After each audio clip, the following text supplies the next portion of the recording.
Actor Sushant Singh Rajput को लेकर बहुत सारे लोग अपनी कल्पना के घोड़े दौड़ा रहे हैं, लेकिन हद तब हो गई जब एक्टर पुनीत वरिष्ठ का एक पोस्ट हर जगह वायरल होने लगा और लोग उनकी कहानी पर विश्वास करने लगे।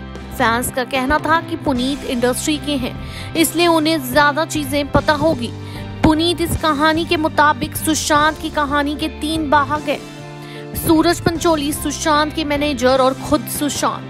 उनके पोस्ट में लिखा था कि आप चाहें तो इस कहानी पर यकीन करें और चाहें तो ना करें।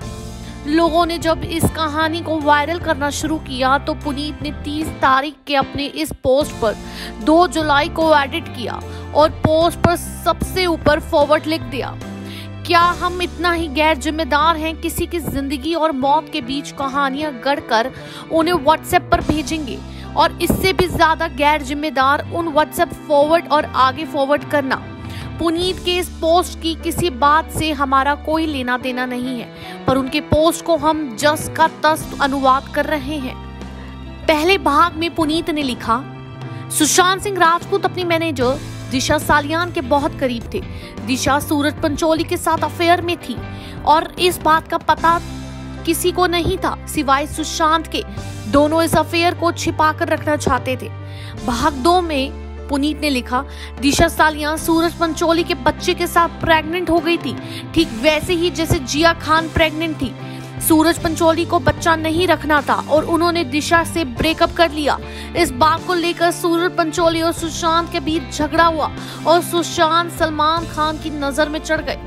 कहानी का भाग 3, सुशांत के मैनेजर दिशा को सूरज पंचोली ने लगातार बच्चा गिराने की धमकी दी, लेकिन दिशा भी जिया खान की तरह इस बच्चे को रखना चाहती थी।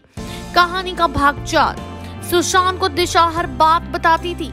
दोनों काफी अच्छे दोस्त थे और एक अच्छे दोस्त की तरह सुशांत ने दिशा का साथ दिया। कहानी का भाग 5, एक दिन दिशा फोन पर सुशांत से बात कर रही थी और उन्हें सारे मामले की गंभीरता बता रही थी कि सूरज पंचोली उनके अपार्टमेंट में पहुंचे और दिशा ने फोन काट दिया। कहानी का भाग 6, थोड़े समय बाद सुशांत के दोस्त संदीप सिंह ने उन्हें फोन कर बताया कि दिशा ने 14वें माले से कूदकर अपनी जान दे दी है। क्या दिशा ने वाकई सुसाइड किया या फिर किसी ने उन्हें धक्का दिया? कहानी का भाग 7, सुशांत ये सारी सच्चाई जानते थे और ज्यादा दिन तक चुप नहीं बैठते। वो अपनी आवाज उठाने वाले थे। इस बात की चर्चा उन्होंने अपनी गर्लफ्रेंड रिया चतुर्वेदी और दोस्त संदीप सिंह से की थी।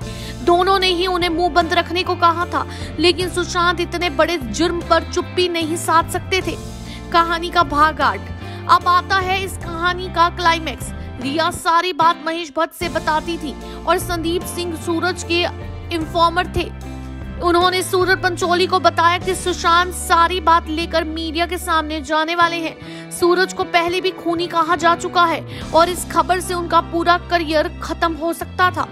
कहानी का भाग 9, इसलिए इन लोगों ने सुशांत का मर्डर प्लान किया और सलमान खान, महेश भट्ट, पॉलिटिक्स से प्रभावशाली हो लोगों ने और अंडरवर्ल्ड के उनका साथ दिया। इस मर्डर को अंजाम दिया संदीप सिंह ने, जो एक रात पहले पार्टी अटेंड करने बाद सुशांत के घर रुके थे।